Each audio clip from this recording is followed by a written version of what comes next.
Hours after it usually. Good evening and welcome to Broadsheet on the Telly.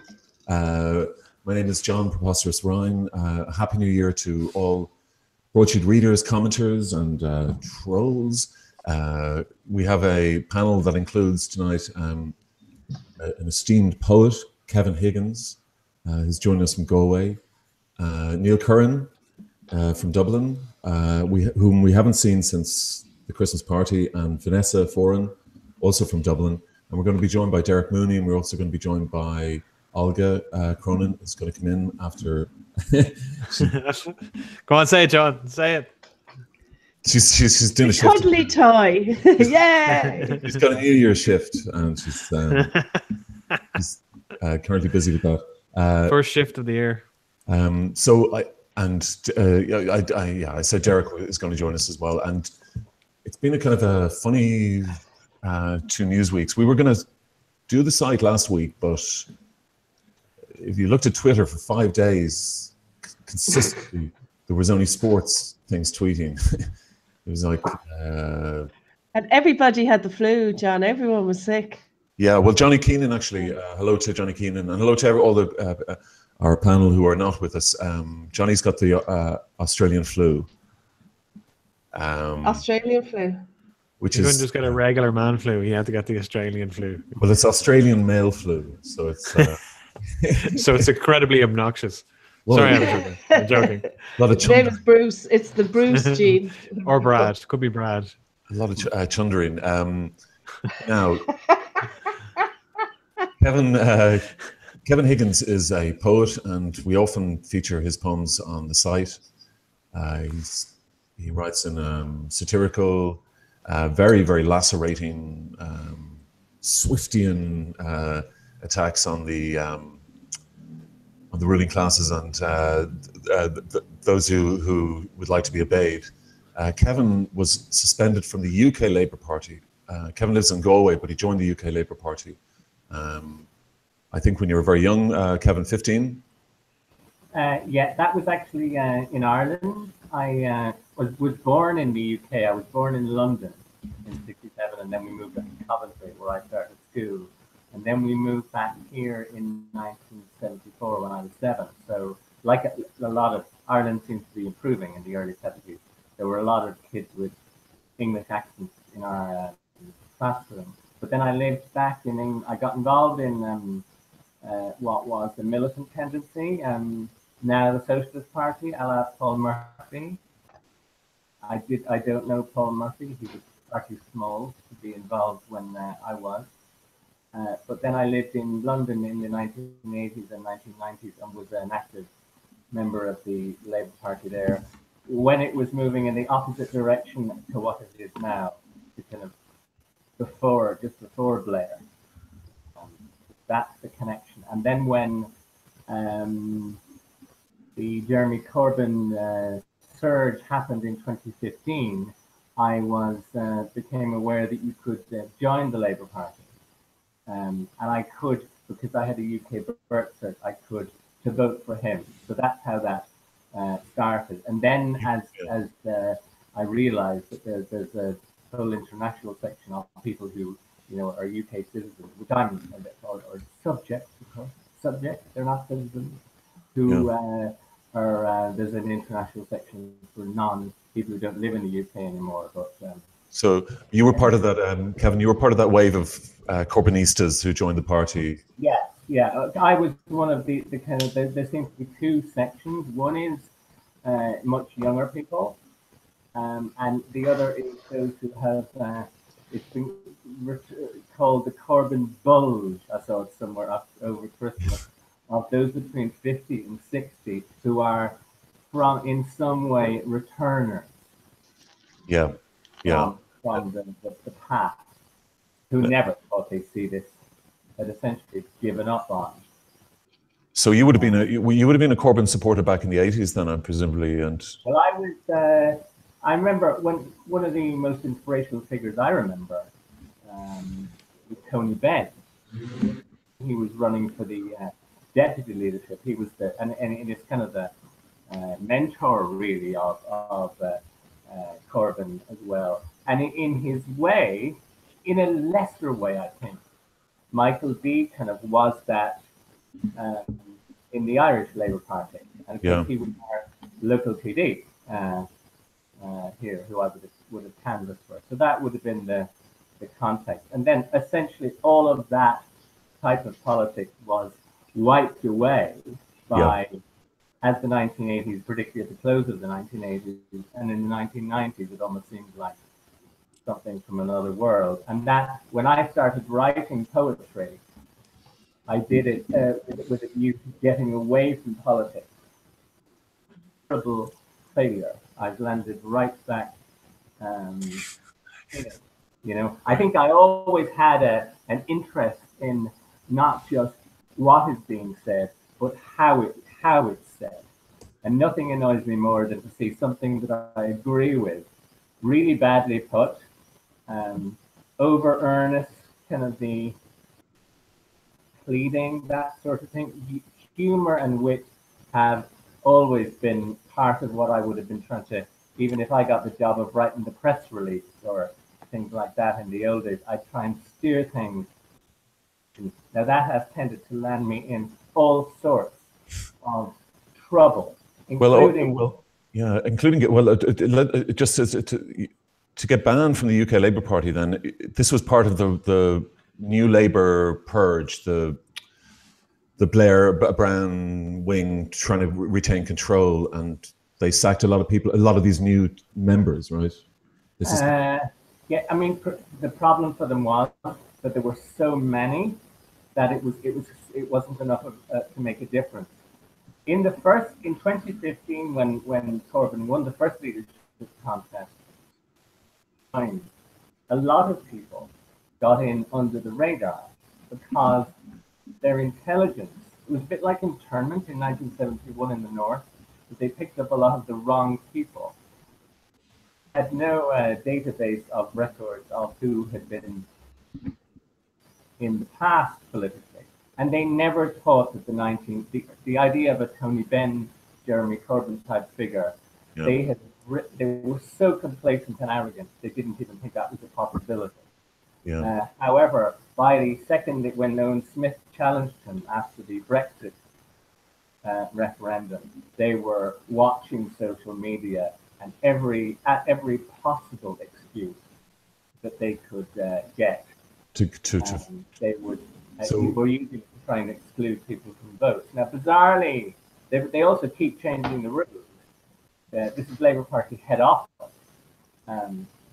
in London, and they would, when they were suspending people, when I was suspended, they said you would still have a vote in the leadership contest, which made no sense at all. So, like, as far as I know, I certainly got sent to vote, and I voted, and so on. I think then after that, they moved the goalpost again, and many people.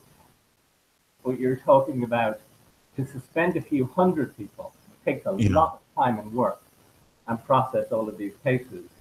When you've got 150,000 people, say, joining to vote for him, it's an unstoppable way. So Kevin, they read your poem on Facebook, or perhaps our site, maybe? The other thing, they read, actually... We're going to get to the poem as well. The person who is to blame for this is Danny Morrison. Danny Morrison. Okay. Danny Morrison. Sinn Féin. Yeah, it was the Sinn Féin spokesperson for many years, who said to me on Twitter, when I put up the comment about I'd rather make love to John Prescott, shocking thought, than read Blair's column about the need to move to the centre ground, or to move even further to the centre ground, whatever that would mean. The centre ground, yeah. Gone. Danny Morrison tweeted, "You should write a poem. That's a poem. That's the start of one of your poems."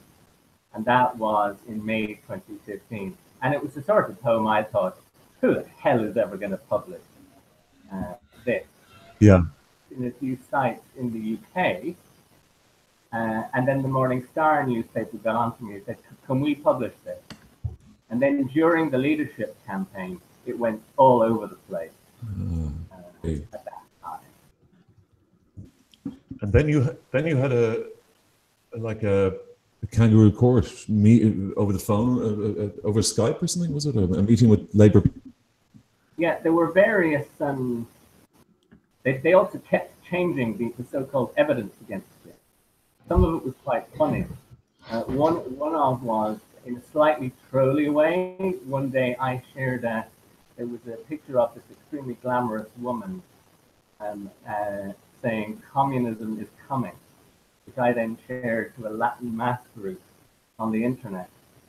And that was the evidence, part of the evidence against me, that I was supporting communism, not the Labour Party. That was unbelievably was enclosed in the evidence. They also included me saying on Twitter that I had rewritten Brecht's song, the one that's covered by P.J. Harvey, the Ballad of the Soldier's Wife, on that album with Nick Cave and all these other people doing Brecht and Lyle. Yeah, wasn't your poem? And I rewrote it and made it about Blair and Sherry. The song is about all the lovely things that the German soldier in World War II, sent his wife back from all the places that they went, except from Russia, all she gets veil. Oh yeah. I read up at Connaught Square where Blair lives. Apparently, there is a tree in that square from which allegedly traitors used to be hanged during the English Civil War. So I thought that's a nice little tie-up metaphor. That was included in the evidence as well. Now, obviously, someone complained to start with. They never give you the detail of who complained against you, which is it's a complete breach of natural justice and probably not legal if it was challenged. The motivation of the person and so on. And then they seem to have set up this troll of everything you put up, everything you say.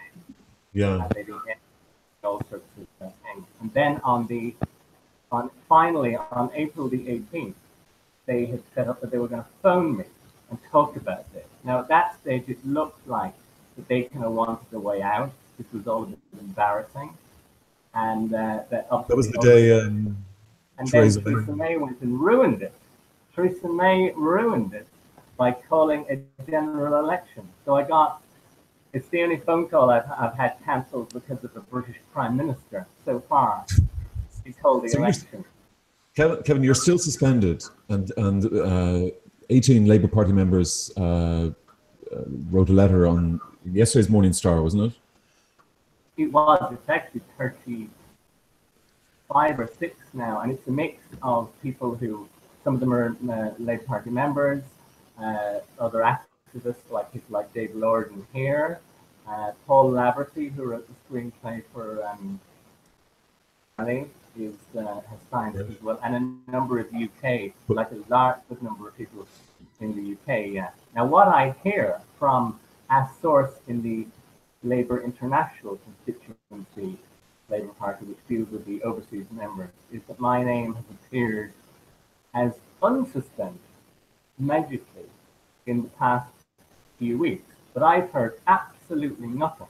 So my impression is that they want this to just go away without. The other thing I've done is, this is quite an important point, is there's a thing called a subject access request, where public non-governmental bodies say you hold information on you. You can put in the equivalent of a freedom of information. To get access to you. They clearly have quite a file on me, and they're a bit. They keep changing what they send me in terms of so-called evidence, and they're meant to send you the same as freedom of information.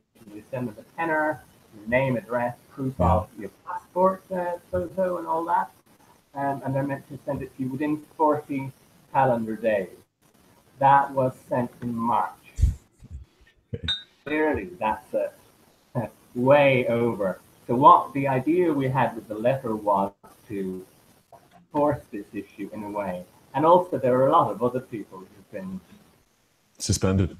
And in a way, because of what I do, I suppose, I'm in a position to put a bit of, you know, Bit of heat. pressure on. I didn't pursue it in the immediate aftermath of the general election because I didn't kind of want to see what would happen, but Okay. also didn't want to get involved in spreading negativity when clearly the thing had gone really well, and you know that Labour could be.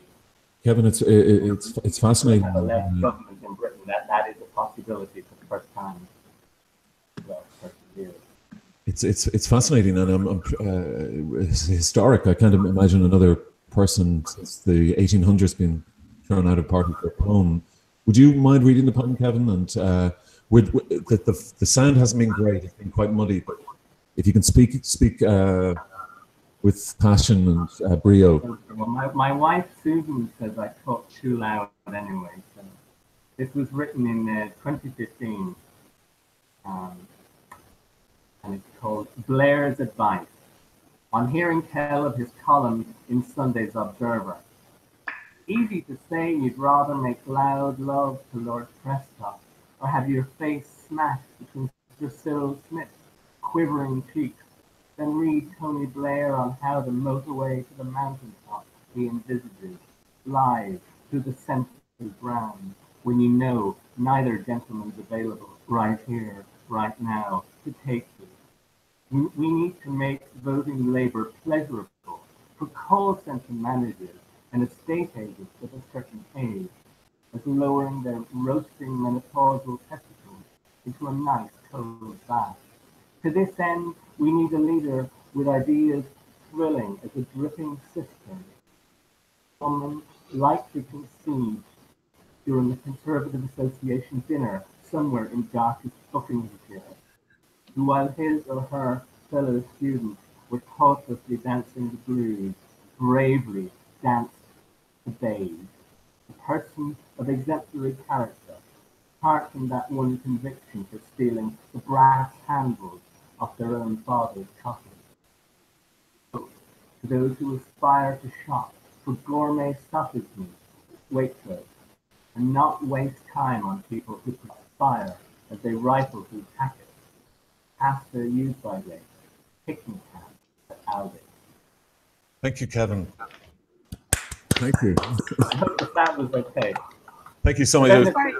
Kevin, did I hear? Did I actually hear we need a leader with ideas as thrilling as a dripping cistern? You did. You did.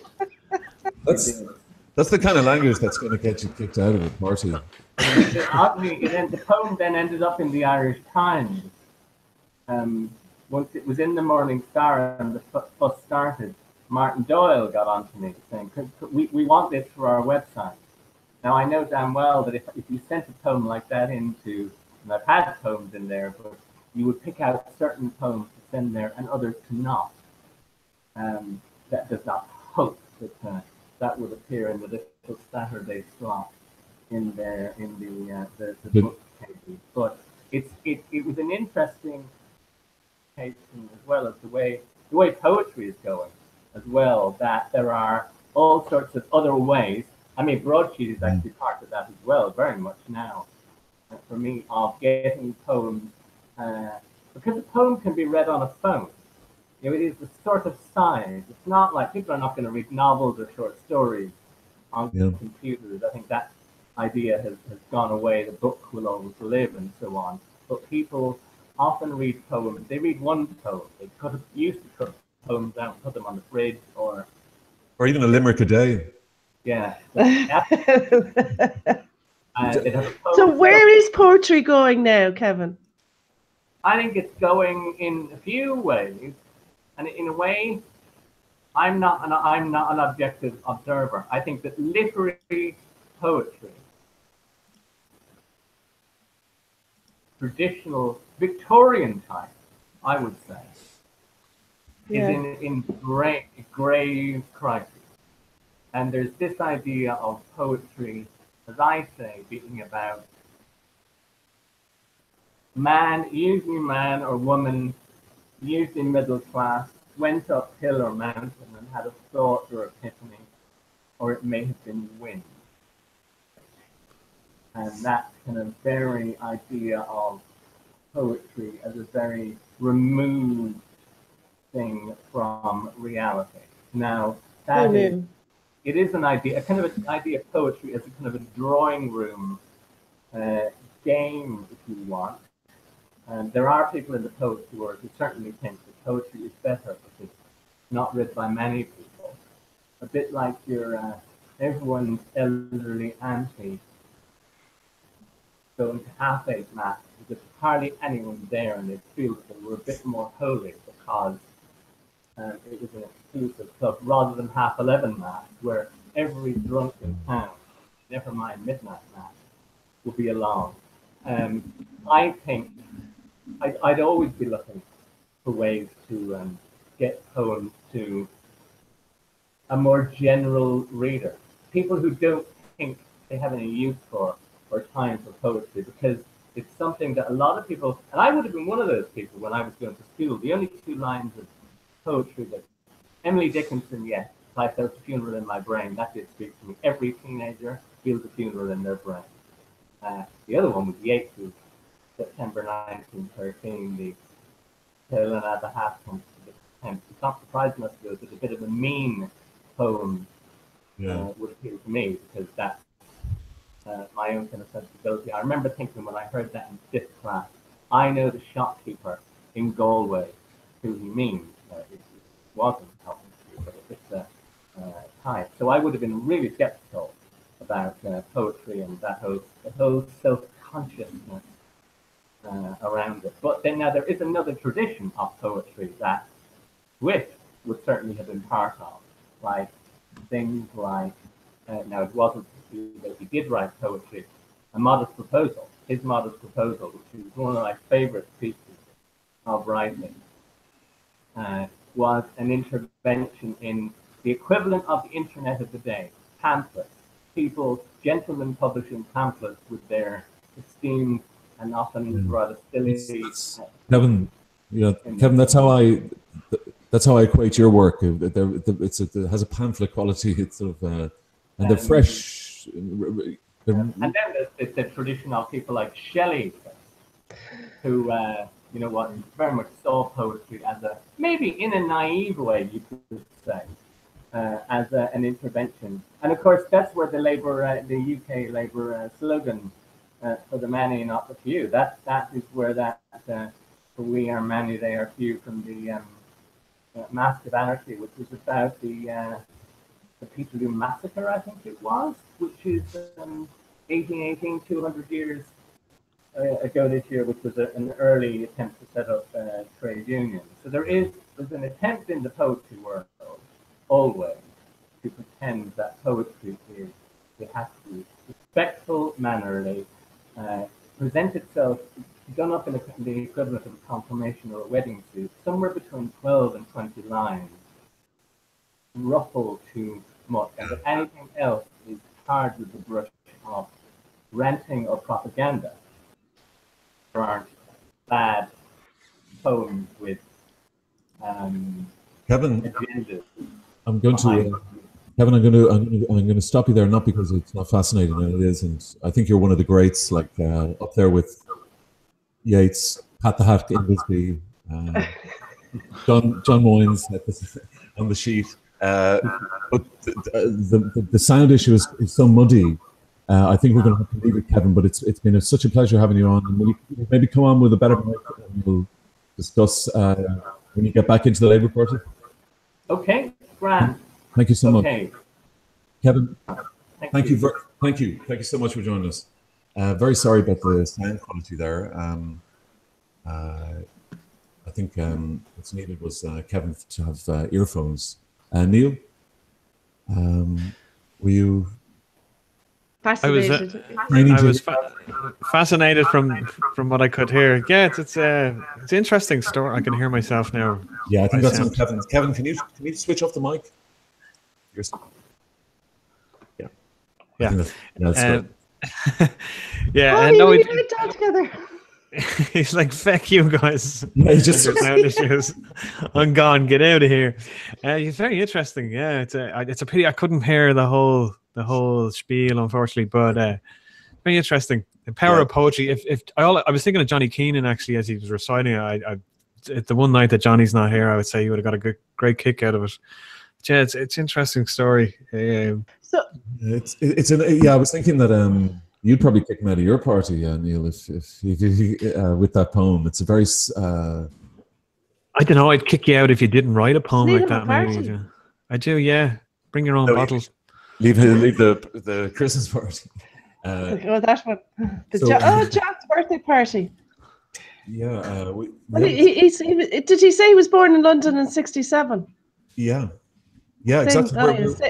We're the same age. I was going to say that to him. I was going to mention that we were virtually contemporaries. He's better at poems, though. He's better at poems. He was always better at rhyming, that guy. But you know, poetry's not just about rhyming, John. Yeah, well, to me it is. The limericks and Pam Ayres and that English. Kevin, I've never spoken to Kevin before, but it's a fascinating story, isn't it? He had been. So was he? Sorry, John. Has he been suspended from the Labour Party or has he been thrown out? I couldn't. Either lost track or I missed the segment.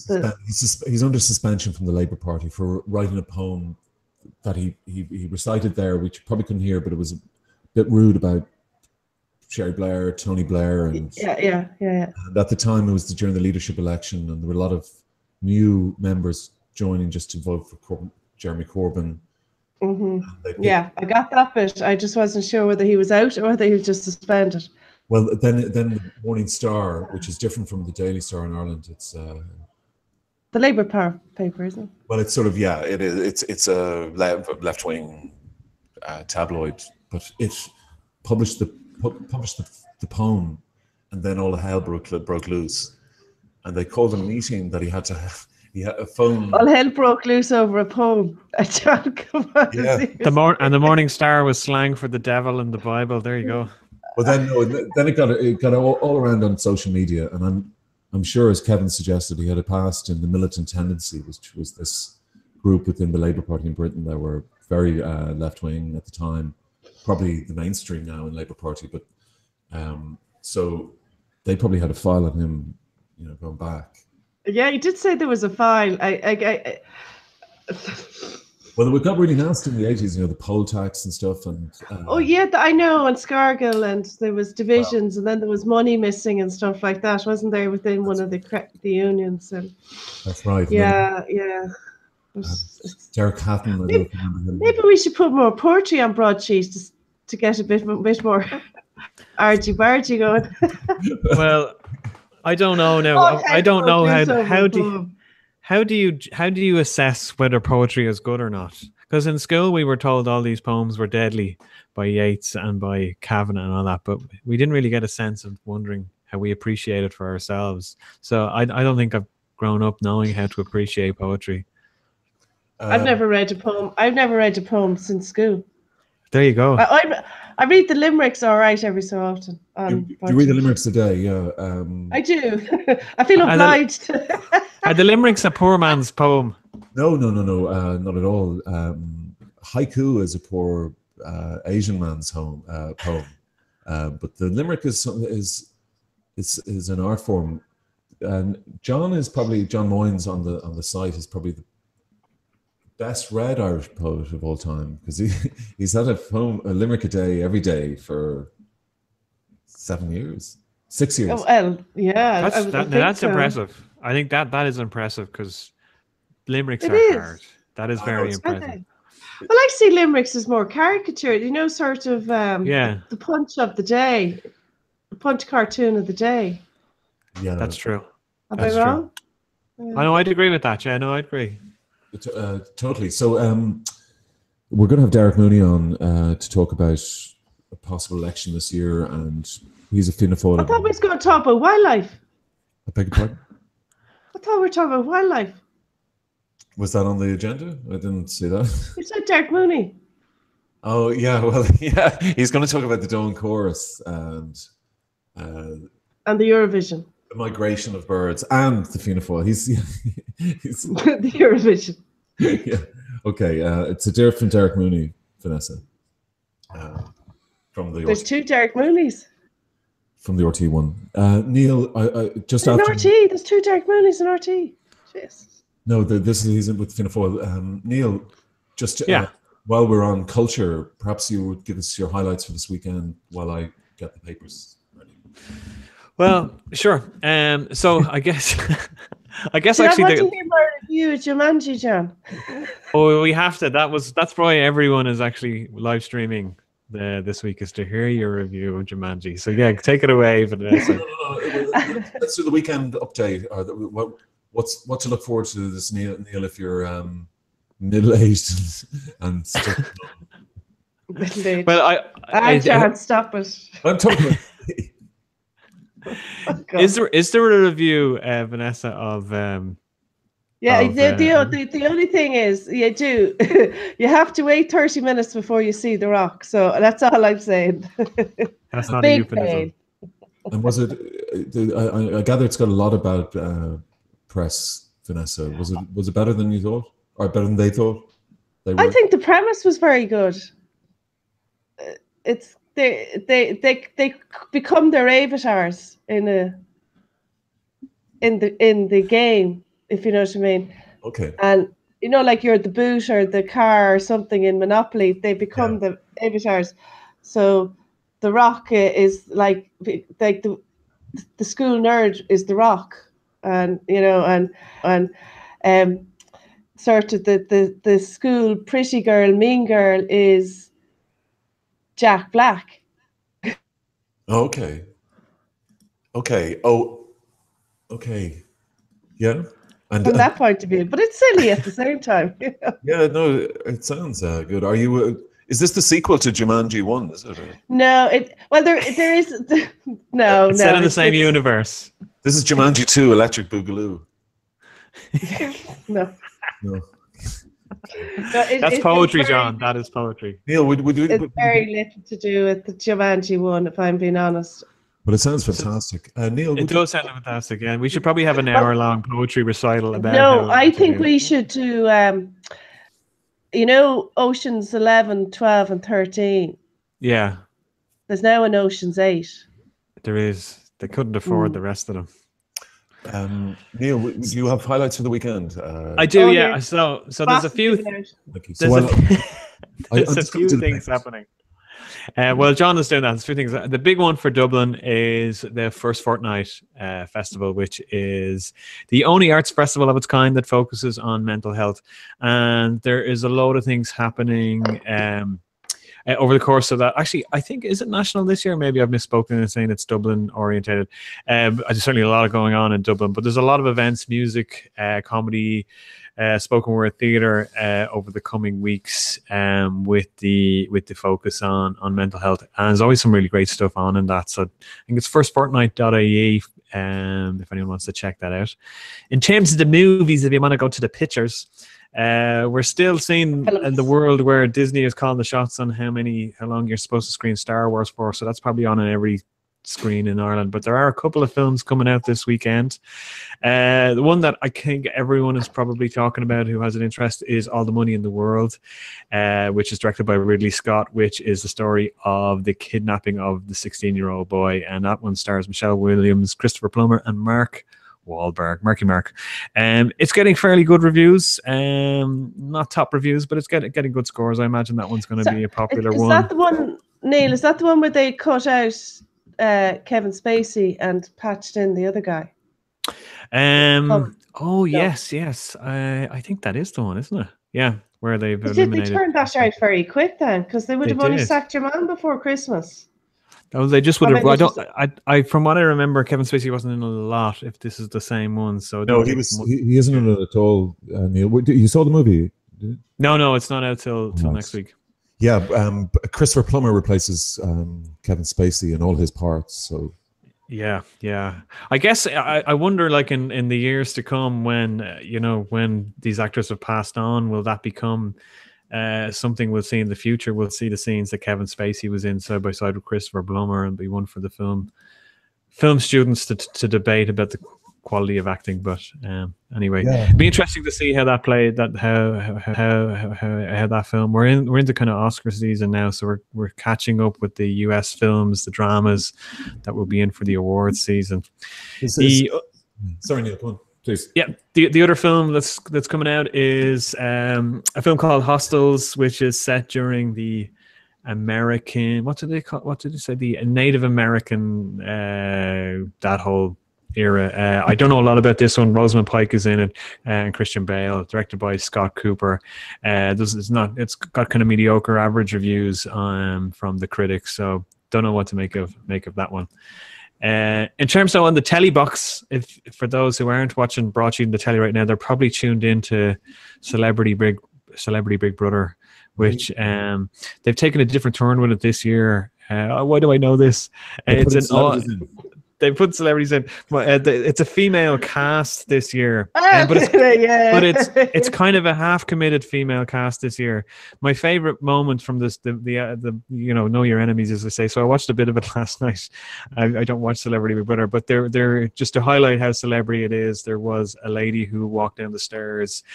I think she called herself a social media influencer or something like that, and I think she's a blogger of some description and a DJ. And as she walked down the stairs, one of the ladies who was in the house said, "Oh, who are you and what do you do?" So that's where we're at with the celebrities. The people, the celebrities didn't even know each other in the house. They didn't know each other. Yeah, I mean, there's a couple like Boris Johnson's sister is in there. Oh yeah. And things like that. I recognize one. Say again. A token Irish person. I don't think so. Now here's how it's going to work. So it was it's an all female house, and the audience, when they do the big ceremonious welcome to the house stuff, the audience were all women, and the security guards were all women. So they were pushing, this is the year that women take over, and that being said, which is great. Which is great. I thought 2017 was when the women took over. Well, no, we're marching into 2018. The women are still in charge. But the thing about it is that they're bringing men into the house now. So we're going to see men being introduced to the house. I think the first man to go into the house will be the ex-Liverpool footballer John Barnes. And as far as I'm aware, when it comes to kicking each other out of the house, the women will vote for the men, but the men can't vote for the women. And I think that's how it's going to work. The word on the street from people who have been watching it and who that's their thing, they're telling me that they feel it is not working this year. It just doesn't seem make sense. Have you been checking the hashtag trends or whatever? I'm curious. See, I'm curious with the whole social side of how we play this. So, is that right? Yeah. And Neil, John Barnes now will he's a single man. Will he go in as a kind of available? I don't know. I don't keep up with celebrity culture as much as you might think. All I do is I remember he rapped in that song about Liverpool back in the 80s. New Order, World in Motion. That's the one. There you go, John. There you go. So, God, this is a question. Would you go into Celebrity Big Brother, John? I wouldn't go into Celebrity Big Brother. The Big Brother house, but you're no less of a celebrity than anyone else who's in there at the moment, anyway. Thanks a lot, Neil. I was gonna, when you were talking about the awards season, I was gonna ask whether Hollywood is dead in your view. But do you think the reality thing is dying? I know this is an old trope, but do you feel it's on its last legs now? No, reality TV will never go away. There'll always be some slant on it, and it's cheap television as well. So yeah, it's never going to go away. Reality TV is here to stay, unfortunately. Yeah. You were asking about is Hollywood dead? The Me Too movement has kind of evolved into the next phase now, and a lot of the big stars and a lot of big female stars in Hollywood are collectively working together to kind of stamp out harassment in the workplace, not just in the entertainment industry, but in other professions as well. So they're fighting among themselves. I mean, I see Rose McGowan has criticized Meryl Streep. how did she not know? And all the women. And then Rose McGowan, she deleted her tweets then, the tweet afterwards. But Meryl Streep did claim she'd never seen any of this, never witnessed any of it, and was unaware of it, which is quite possible. And we don't know. I think it could be, yeah. I mean, like a lot of the negativity that we see with this, which is kind of nonsense, is, oh, well, why are they only doing something about it now? And like that's kind of irrelevant. Something is being done about it.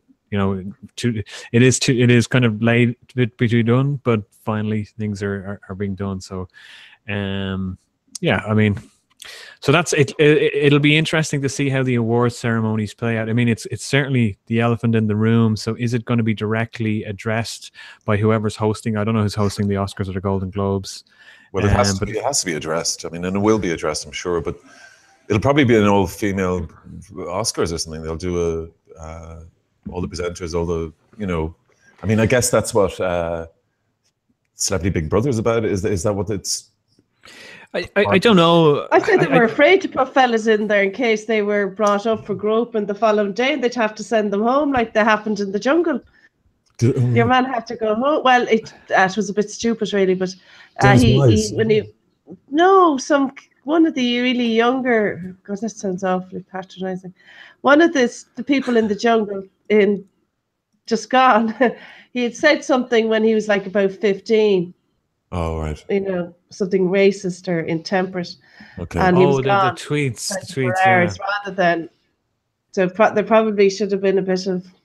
So well, you know, actually, that's been something that's been in the entertainment news this week. There was that YouTuber, social influencer, who in one of his videos, I can't remember what the guy's name is, but in one of his videos, he was in that forest in Japan where people take their lives, and I didn't see the video now, but he showed someone who had taken their lives. He showed their corpse on his video, and then obviously got horrendous backlash over it and had to do a massive backpedal, and so I saw that trending. We weren't in the site on the day that it was. Yeah, I mean, this is the thing with the new generation of social media influencers. You know, popularity on a YouTube channel, you don't have a manager or a producer, know, walking you through what the do's and don'ts of being in the public eye, and we've seen this with other YouTubers who've had some deplorable behavior. The Pewee gamer fella, PewDiePie with some of his racist comments. You know, so this is the danger. I think danger for this is all ahead of us, lads. This is all ahead. Well, you know, familiar with Leather Jacket guy on the site. He's very popular now on YouTube. He is the star of Broadsheet. I mean, people just love seeing what he gets up to each week. Well, he's, you know, I'm going to say it. He gets a mixed reception from the Broadsheet commentariat, but he's a huge draw in America. They send him parcels, and I have to say I enjoy some of his videos, not all of them, but I do enjoy some of his videos. I think he's a kids TV presenter as well. He popped up on CBBC one day. Oh, and he wasn't obviously as sweary and drinking as he is in his leather jacket, but very good place. We have that real Irish attitude of feck him. Let's take him down a notch. Well, it was astonishing because I think he's very talented. He's obviously, like, as an improv guy, Neil, you can appreciate that he fills 2 hours of, or whatever. He has a market. There are people who want to watch his videos, so more power to him. There's actually another Irish YouTuber, Jacksepticeye is his name, and he just plays video games and puts on this kind of Saoirse Ronan fake Irish accent that feels, and says things like "top of the morning" to you, and just plays video games, and is, I think, one of the most popular Irish video game YouTubers. Just sits on his arse and plays video games. Brilliant. And says things in Irish accents and has a following. But you know, this is the danger though of that world, you know, as their viewerships go up. You know, I've never watched a video of that guy who was in Japan, but you know, there's nobody telling them the rights and wrongs, and some of them are just too young and naive to understand how media works. Neil, you've got this great faith in the kind of like the journalistic profession, as if all these journalists have gone like, you know, 10 years. I mean, look at how much of a shambles we would be without our producer who works very hard behind the scenes. I mean, that person takes time out to have one-to-ones with us and counseling sessions after the show. I mean, where would we be? I could do it. That's where Olga is right now. I could personally do without the groping, but you know, hey, that's the business we've chosen. Don't be looking at me, lads. This is the game we're in. Okay? If you don't like it, you know where to go. Stop. You know, every time I see the leather jacket guy, and maybe this is something we can share on the site. Every time I see the leather jacket guys and the negative comments and they take them off the site and all the rest, it reminds me. There's a song by a group. I get them mixed up. I think they're called Garfunkel and Oates. I think the song is called Loser, and it's about that. It's about that attitude of you see somebody who's doing something that you don't think is particularly entertaining or cool, and it's a satirical view of just leave them do it because they're doing it and you're not, you jealous bastard. And that's kind of the you know. So every time I see the leather jacket guy, those comments, it just perks me. But it's that real Irish thing, isn't it? We feckin' hate people being successful, and if we can take them down a couple of notches to bring them to our level. I don't think it's as simple as this. I think it's that. I mean, we're the incredibly hard critics, the Irish, like just relentless, remorseless, as you say, and just. But, you know, they can spot a phony. Yeah. But what's a phony though? When you've got a when you have a viewership, a lot of phonies have following, you know, Neil, and it's inexplicable, you know. Yeah, but most of those followers are just clicks. They're not actually followers. Oh, no, I was talking about the Irish sort of condition, which is too extreme. It's too critical. Like, you can't do anything, you know, like literally. But like Bono is the most hated entertainer in the country, yet he's one of the most successful entertainers in the country. I don't hear anyone ever talk about Bono in a nice way, as if this guy has been a burden on the country. But he's one of the most successful entertainers, and I when I talk to friends abroad, they, you know, and I show them some of the comments on articles about Bono and U2, they're quite shocked at how, you know, how people view them. Yeah, well, I mean, I've fallen in and out of love with sort of Bono. Well, I've not been in love with them for a long, long time, but you know, you can't but admire and be in awe of what they've done and the sheer. They are the most successful Irish live act and and recording act. Yeah, and they'll be hard bet for a long time, you know. But you don't have to like them, but you have to say fair play, lads. Yeah, well, Bono is a different kettle of fish. I mean, God bless Larry and all the boy Adam, very kind of cool guy, you know, decent bassist. They all got very, very lucky, but Bono in particular, he's used his public stage to support Blair, to support George Bush, to support, if you like, Putin even, you know. And while people were getting their heads cracked remember the G8 summit, I think, in Milan? I just think he loves the camera, you know. I don't, he could have been alongside anybody at all. I don't think he thought too much about who he was standing alongside. Yeah, it's funny actually. Loves the camera. Yeah, it's really strange. I've been in his company once, maybe, but do you know Barry Egan? Barry Egan reminds me when I used to know Barry Egan, he was like Bono. It was like, and this was what would have been Bono if he hadn't become Bono. I thought in my head, you know, he seemed to. I mean, like voice, his sound, or the words he used, or no, because when you hear Bono, the problem with Bono is, Neil, and I think Neil will even accept this, is like the stuff he says is just often sloganeering, kind of, hey man, you know, he's pure rock star. Like he's just completely took the true, but you know, unfortunately, we sometimes need people in those positions to be speaking out. They don't always get it right, but you know, if you take, you know, the Live Aid, the Band Aid example from the 80s, which was a time when musicians spoke out on a topic and made this effort to make a difference. You know, that's an example of when it goes right. Then we have plenty of examples of when it's gone wrong for Bono, but you know, it's a non-political figure who has a position of influence trying to do what they feel is some good or something right in the world, where plebs like the rest of us don't have that influence. So, you know, heart's in the right place, you know. Yeah, I don't know. I don't think the full story is. Well, I wouldn't like to go into the jungle, celebrity in the jungle with them anyway, because I'd say he'd be useless. With Bono? Yeah, I'd say he'd drive us all demented. Well, yeah, I don't know. I mean, I can't actually understand his influence in the world. I really can't, because there's what he says is not really. It doesn't. It's kind of vague and. Yeah, but John Bon Jovi and then they all go on the buses, during the campaigns and everything, don't they? Yeah, I mean, Bono has supported Obama and sang at the inauguration. U2 did, and Clinton as well. He's anyway. So that's no. But it was Bono who said that the Irish were people who, whereas in America, if you drove a Rolls Royce down the road, people go, "I want that car." Yeah. If they saw an Irish guy, I want that guy. Fucking, whatever. I remember when he did look at that second easy. Yeah. Mm-hmm. Yeah. But I think that's too simplistic. We don't feel that way about Christy Moore, do we? But Christy Moore is a hero of the common man, though, isn't he? He must have retired about 8 million times. I remember buying tickets for his retirement tour back in the early 2000s.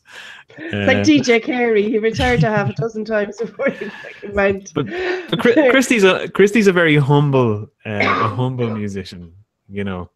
He's different. I'm an ordinary man, nothing special. Well, nothing I suppose, Bono's very self-deprecating, at least, but Christy sticks to what he does. He speaks out about issues through his songs, but he doesn't do anything beyond that. And I think there's an appreciation we have for that as an artist. Yeah. I don't know. Sometimes I feel we're not very good at, when it comes to international political issues, at translating that through music. How did we get on to talking about Bono? We went from Hollywood to Bono. I think you talked about The Rock, and we drew a line between The Rock and Bono. Hey, lads, come on. I get on the bus with The Rock. People like Phil Lynott and Colin Farrell, perhaps Liam Neeson, certainly, just are universally liked. But there's so many issues with Bono, and it's not just hypocrisy, and it's not just that kind of empty slogans. There's something deeper. He represents globalism at its most extreme, as does Geldof. And was that kind of because the branding him and Mrs. Bono did, for Louis Vuitton and stuff like that? But that is so superficial. I feel that the two of them him and Geldof have been. Geldof described himself. He said, "I'm a Pied Piper for globalism," and that's what I think both of them have been. And they're reaping the storm now. I think. I don't think they give a shite. They don't give a shite about us. They give a shite about anything. No, they got a lot of Bono and Bono and U2 got a lot of stick over their tax affairs, parking their tax in a different country. They did get a lot of stick for that. I think as a nation, we're quite bitter about people who get away with that kind of thing. Yeah, well, I'm sure I'll be unless they own horses. I'll be pilloried. Actually, the Bono thing is curious though. In Ireland, as soon as you do criticize Bono, you do get your argument, Neil, that you're a begrudger. So that closes that argument as well. So yeah, I think actually we should do perhaps a show on. We should get him on. We should get Bono on to talk to. Oh, do you know what? I know the guy that wrote the Bono book. You know the book about giving out about him and all his. Harry Brown. Harry Brown, yeah. I know him. He lives up the road here. We walk our dogs together. Does he? What's he got? Her name, the dog's name is Clara. I don't know what she is. All right. Okay. I don't think she'll be entering crufts around. No. Socialist dog. Doesn't need crufts. I had a pee beside Bono one time. Did you? I had a pee beside Bono. I know I did. I was in a restaurant and I went down for a pee and he was going for a pee. And it was that awkward urinal moment of, what do you say to the guy? We're having a pee. I'll just You're leave him alone. You're an improv artist. You shouldn't. Well, I mean. Yeah, but when the guy's having a pee, I don't want to shake his hand. What do you do? You tap each other on the shoulder, don't you? Improv people. It's like tagging and whistling. I felt good about myself because I was taller than him, and I figured that had to mean something to somebody. Are you? And I'm taller than you, Neil. Yeah, so you're taller than Bono. Let's hear the story about Bono. I'm taller than Bono. Come on. Please, Neil. Small victories. Huh? Please, so Neil. that is a story. We had a wee together. Did you not say anything? Well, it was all. What am I going to do? Shake his hand. Take my hand off my parts and shake his hand. That's not going to happen. But yeah, I was. What do you say to a man when you're standing beside him next to the loo and all that you can leave behind? Stuck in a moment that I can't get out of. And the next question, obviously, Neil, that Vanessa wants to know, but she'll probably tell you on cheat chat. Average. Okay. Right. I hear Adam's not average by any stretch. He wasn't there, Peen. I can only comment what I see. Okay. Well, we don't want to sort of get involved in this kind of chat. So Neil, I'm joking. I did not go down that road. Who told you size was important? The person who makes king size crisps.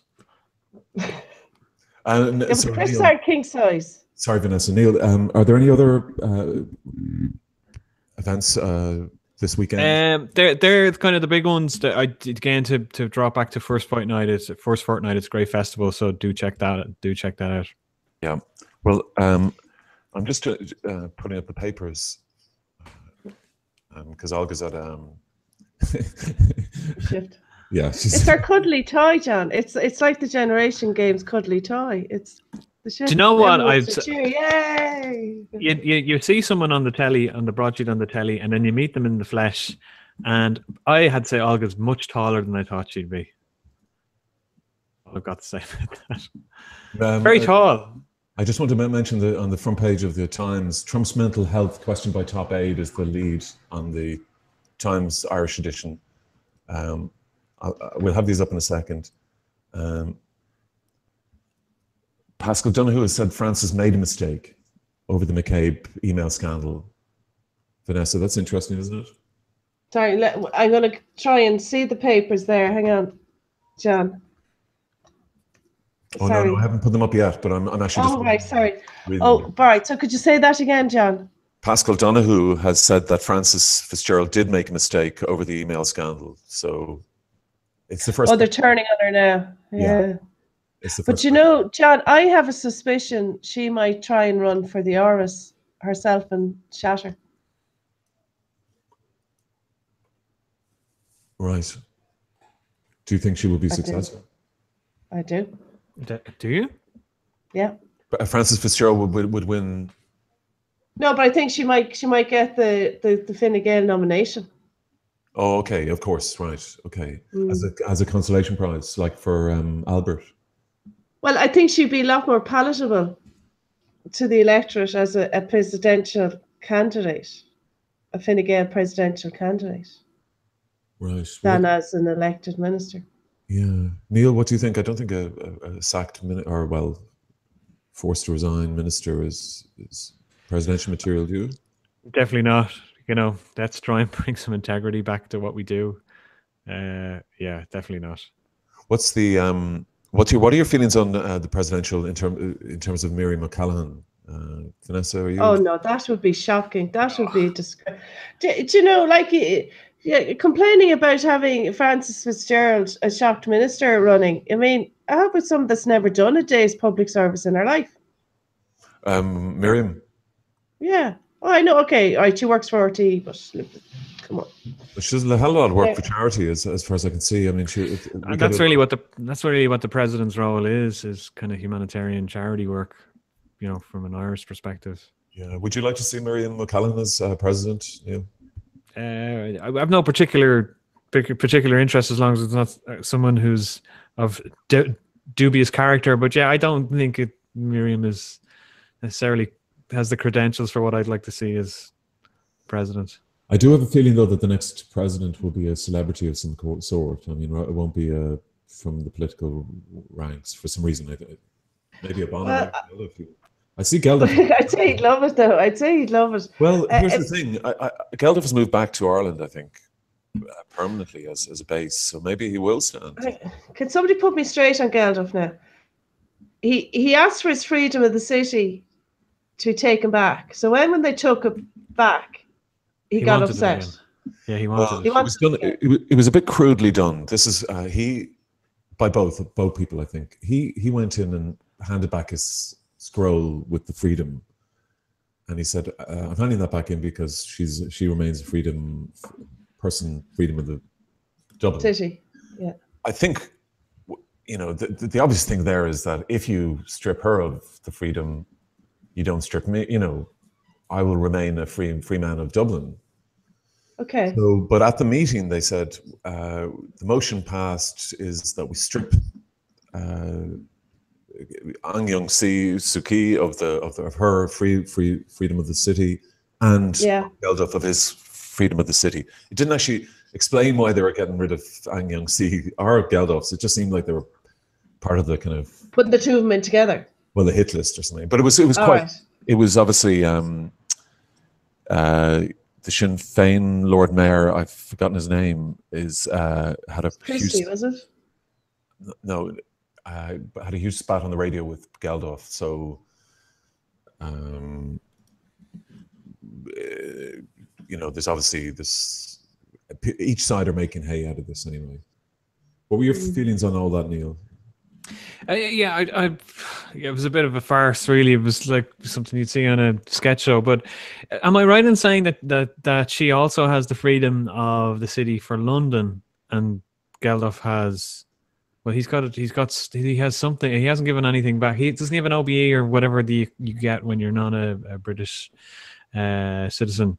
Or British, either way, doesn't she have the freedom of London City, and he has some kind of similar thing for London, and he didn't give it back, or he's got his knighthood or whatever it is. Yeah. Well, I mean, the argument was that why don't you hand in your knighthood for all the evil perpetrated by the Brits? I suppose it was the argument. Went the argument, but. I didn't understand it because, again, Bono and Geldof, we wouldn't know about Aung San Suu Kyi. Or the majority of people would know about her, but for Bono and the Geldofs, she was there. Well, like that, yeah, absolutely, you're right. It wouldn't have been. There hasn't been an explanation. And Bono said he's very hurt by Aung San Suu Kyi. Like, not half as hurt as the Rohingya. I mean, they have to sit down and explain what they're doing. They're going around the world promoting these people who turn out to be war criminals, despots, genocidal, psychopathic war criminals. So maybe pop, the kind of pop music guys got to really sit down and think what they're doing, because they don't know. In some certain cases, they haven't a clue. And a lot of people say that Aung San Suu Kyi, it was very well known what her position was as regards to the Rohingya.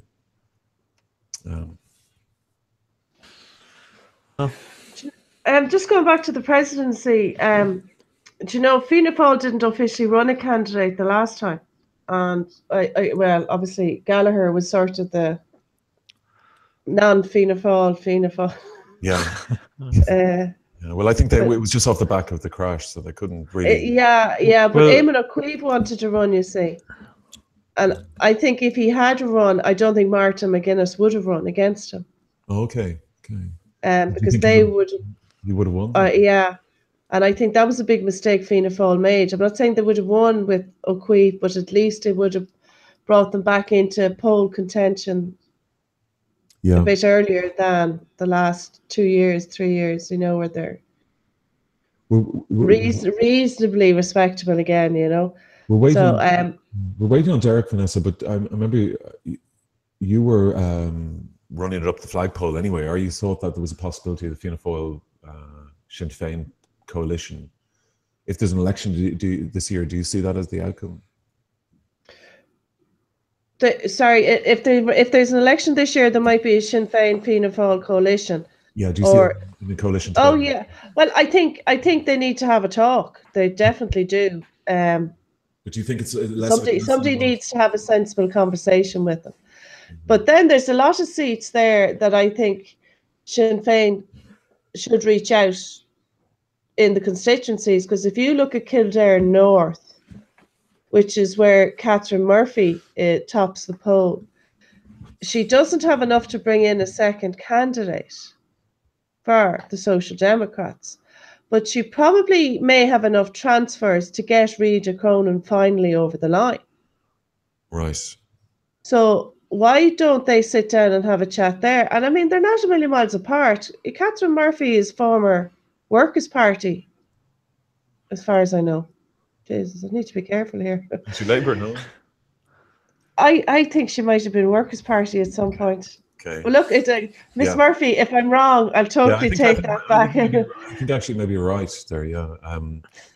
she's traveled a bit of distance politically, hasn't she herself? Really, I suppose, if you think about it. I think as a politician, not even she has really, she's really made her mark. She will always be remembered, I think, as a politician that actually spoke at length in the Dáil.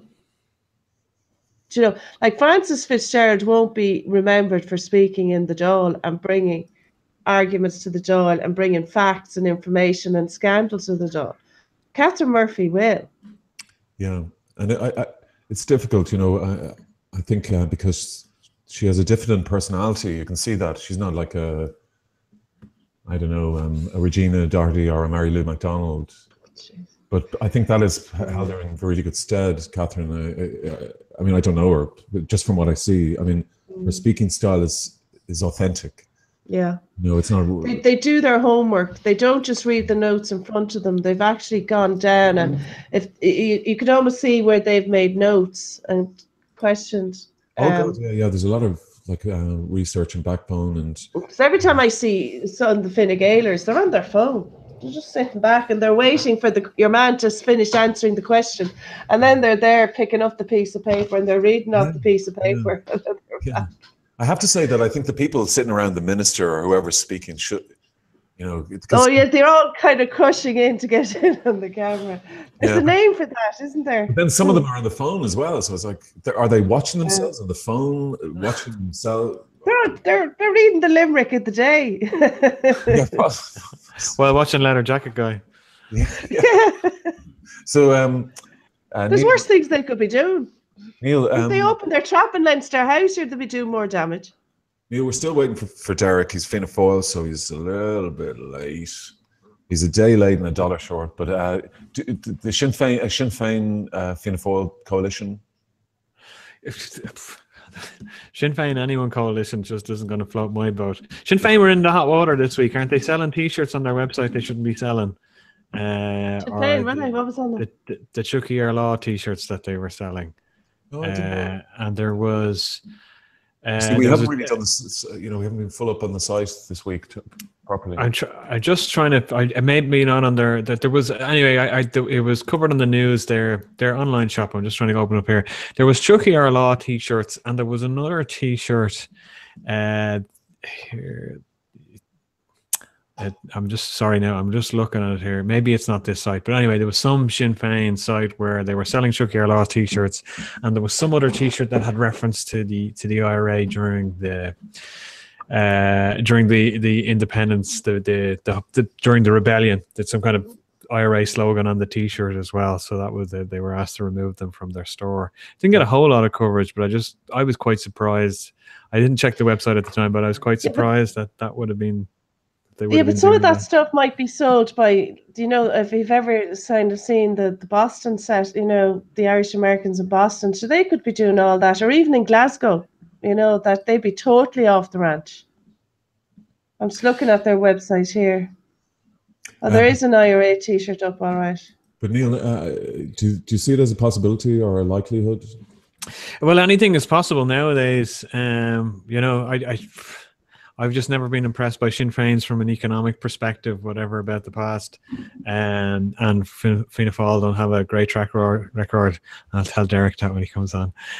So, yeah, I think it's a recipe for a disaster from an economic perspective. Plus, I watched that Jackie Chan film over Christmas, The Foreigner, with Pierce Brosnan playing not Jerry Adams. It's uncanny. He really looks like Jerry Adams. Hello, frighteningly. Hello, how's it going, everyone? Hello, Olga. Hi, Olga. Happy New Year. Many happy returns. You can pretend Olga. Why don't we pretend Olga is Derek Mooney? Olga, we've been waiting for Derek Mooney, but he's. Oh, he hasn't arrived yet. He hasn't showed up, and Neil. He's probably there it is. There. Sorry, I just came across that T-shirt. IRA Undefeated Army. That's the slogan. That's that's the one I just saw. Yeah. And there's a historical IRA T-shirt as well. So yeah, okay. It's still up there. Then I guess I haven't removed them. Yeah, no, that's about the only one there. That's a bit. It's technically correct, I guess. You know, technically correct, yeah. If you want to be. I've seen worse T-shirts. If you've ever been to the Gorbals in Glasgow, you'll see worse. Political T-shirts run by political parties who want to be governing your country? No, I'm talking about just general Chuckies, you know. Olga, Yeah. very happy New Year. Hope you had a good shift tonight. Was that the first shift of 2018? Yeah. Don't shift and tell. Don't shift and tell you. Go on, John. Actually, Anyway. lads, they've just offered me 10% off if I buy the T-shirt. Oh, did they? Hey, well, we'll get one. I get you one. Get one and give it to Derek. I'll go. I was tempted to do the papers. Are you at that now? They're up. Yeah. They're up now. Great. Okay. Yeah. Do you want to? Would you like to go through them? Sure. Okay. So, Thank you so much. no worries.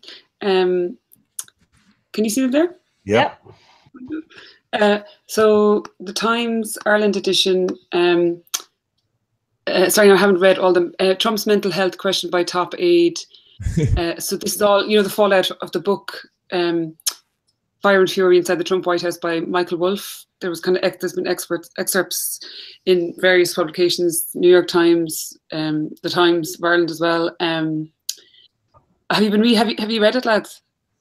No, I haven't read it. No. Anyway. Yeah, I read the excerpts in The Guardian today, but go on, sorry.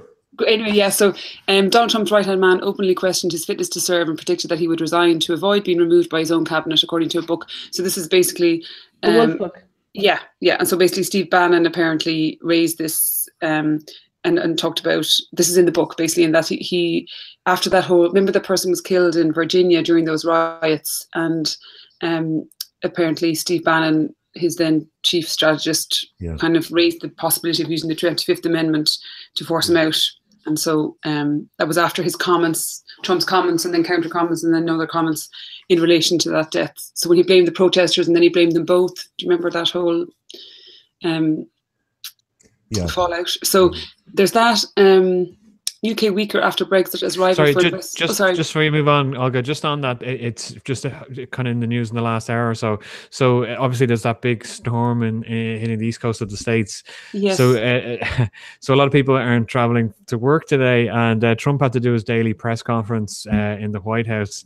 So he phoned it in. He video conferenced in the press conference with the media, but he video conferenced it in from the room next to the press briefing. So he didn't actually appear physically in front of the press.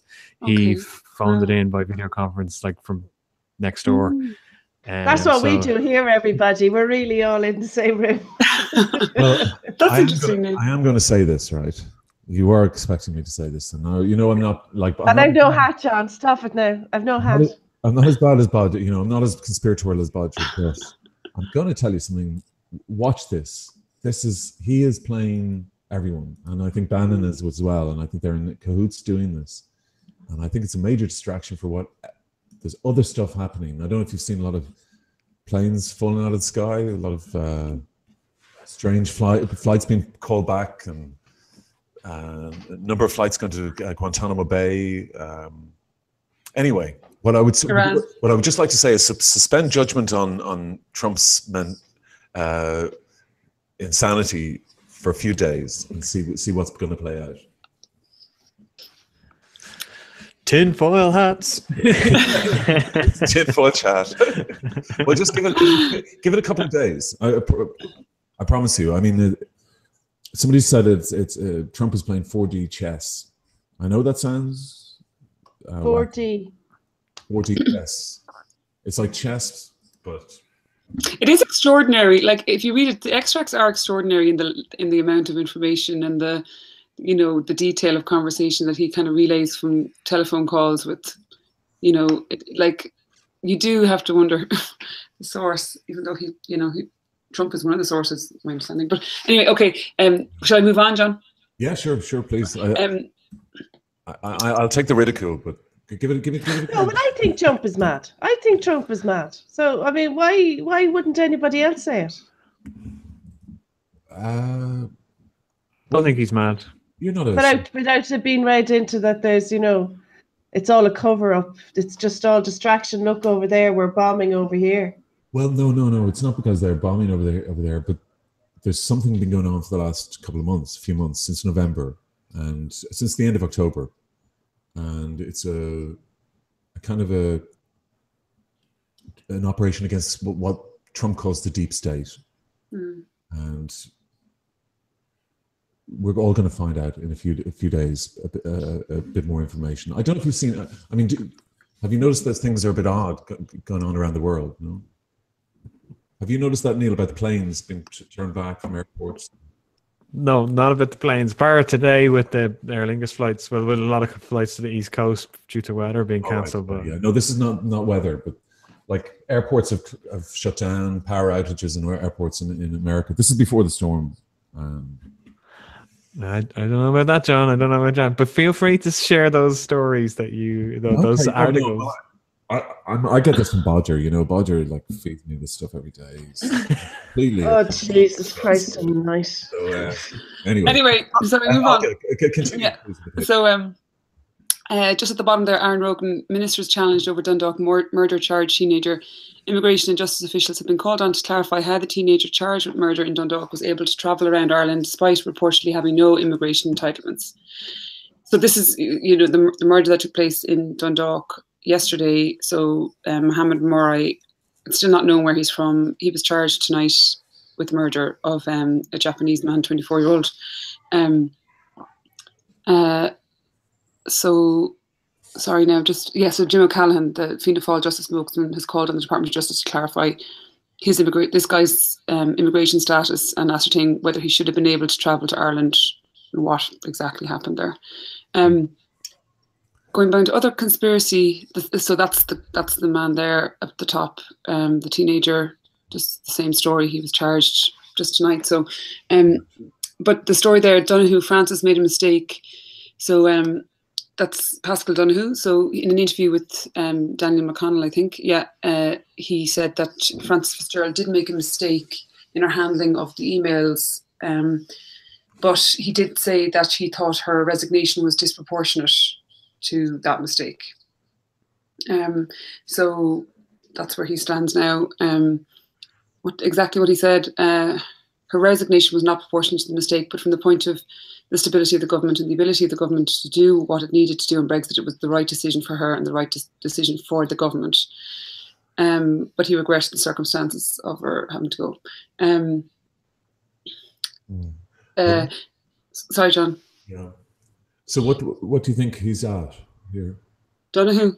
Well, you see, the tribunal is resuming next week, and Noreen O'Sullivan and the next couple of weeks they're going to be looking at what happened in the Commission investigation, the O'Higgins Commission investigation. And if you remember, the emails and everything that came before Frances Fitzgerald's resignation had to do with that O'Higgins Commission investigation. Yeah. So perhaps, you know, because it's been like Racker.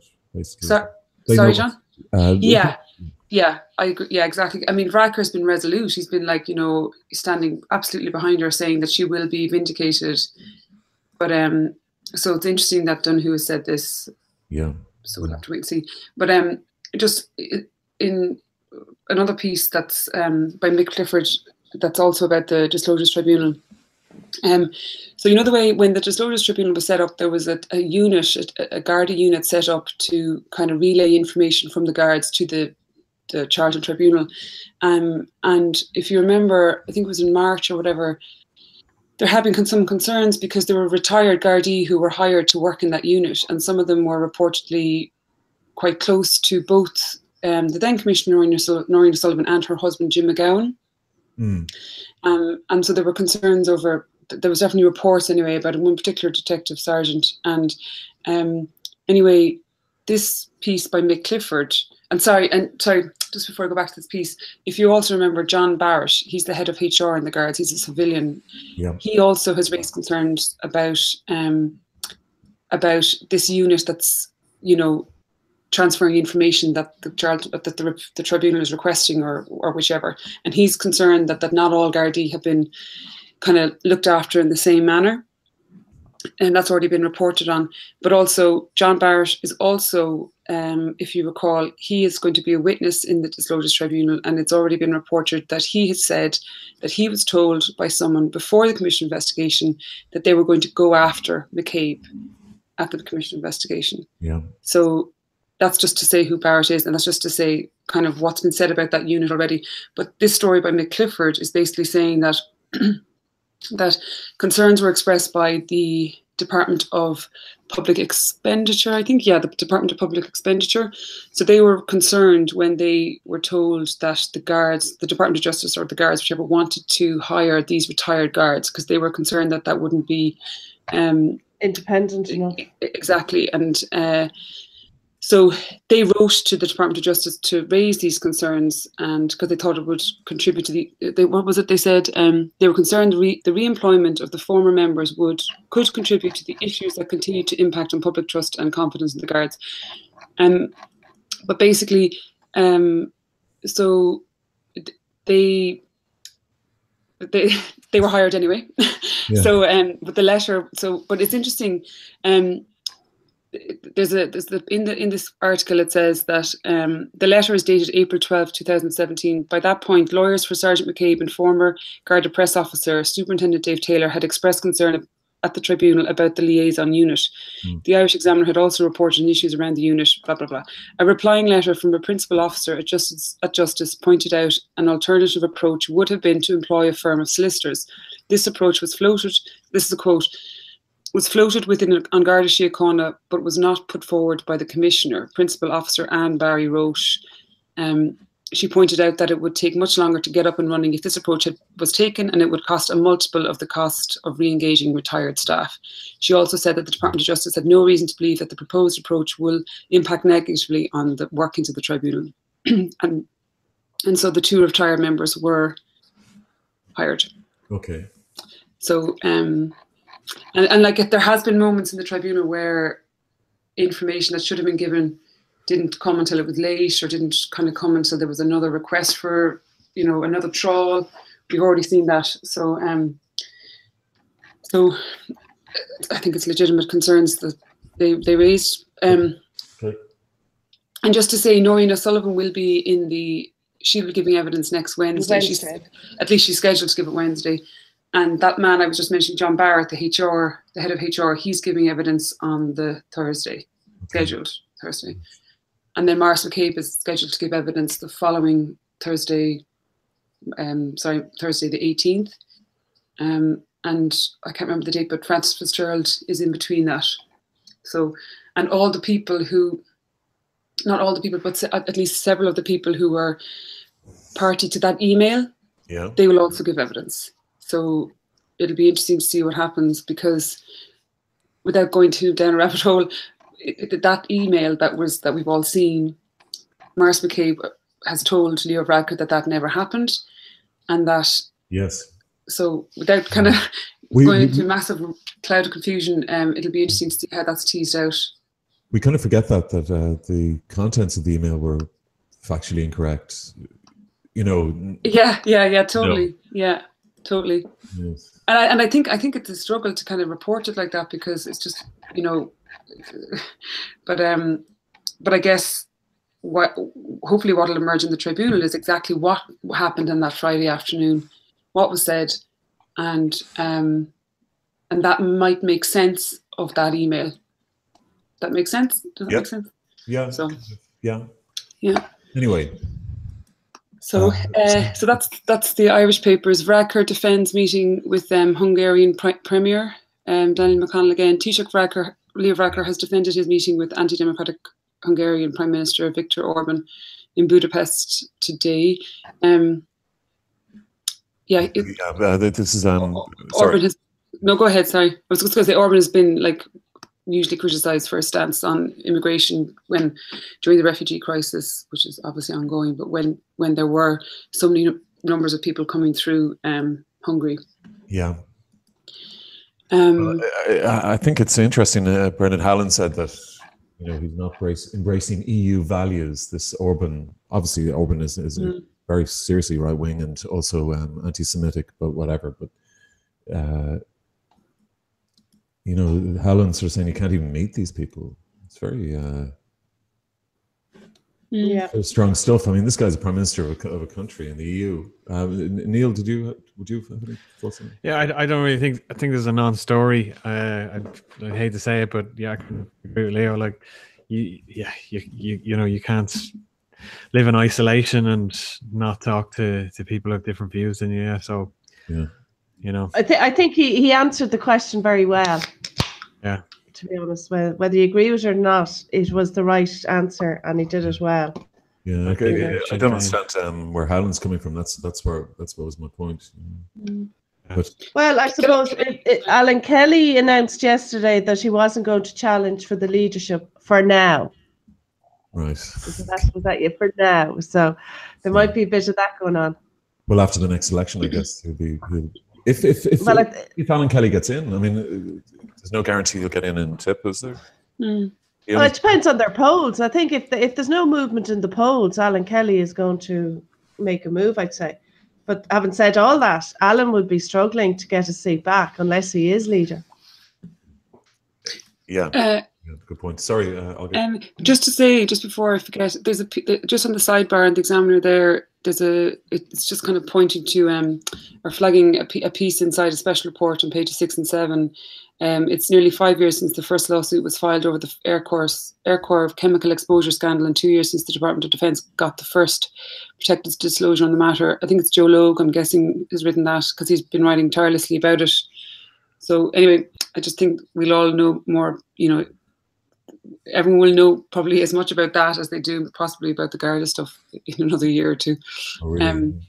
And just there's another a bit about a flaw in computer chips. I just saw some bits today. I didn't read a lot about it, but there's apparently a big, and it's actually on the front page of the Financial Times. This is Spectre Meltdown, is it? Spectre Meltdown, yeah. So this is a huge flaw, it is a huge flaw in the Intel chips that dates back years and years.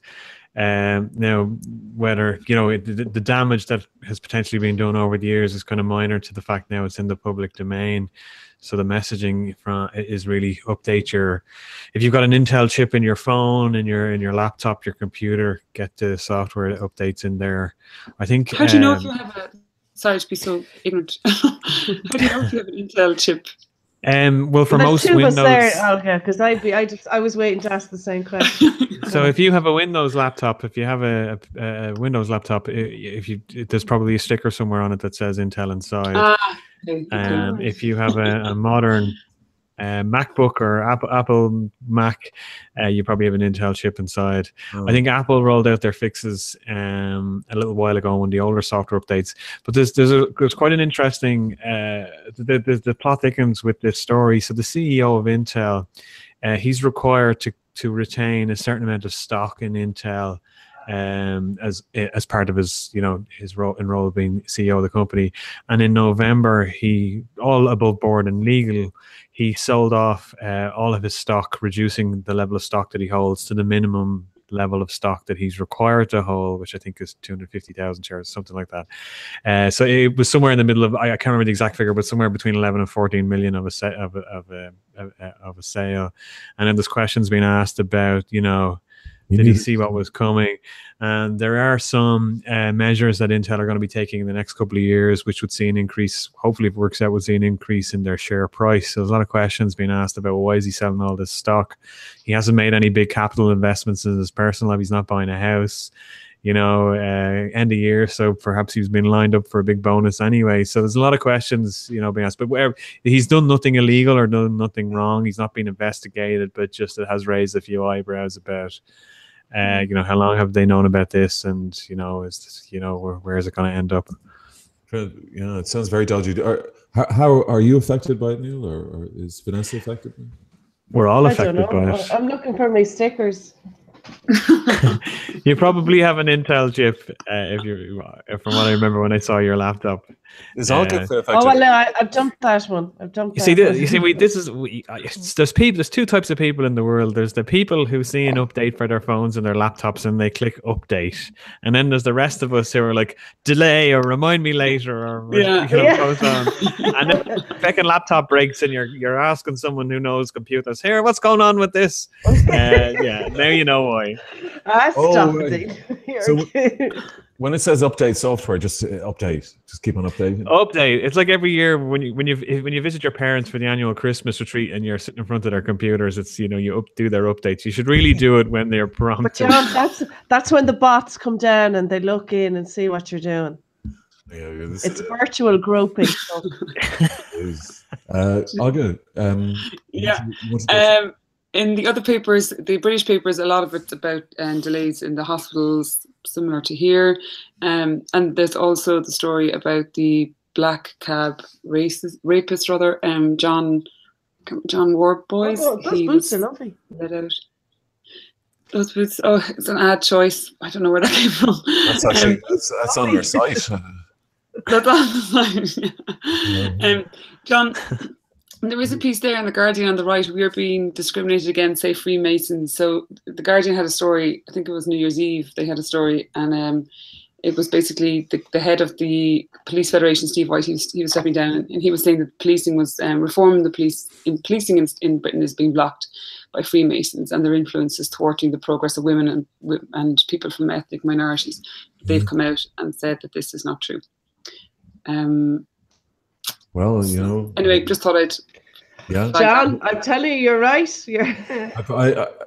I'm watch this space, and I would say the same about Opus. Just change Opus Dei for Freemasons in Ireland, and you'll have it. It's the same story. There's Neil. He's not having it. Neil won't have it. Why are you in the Opus Dei? I am the second coming. My spaceship is parked out the back.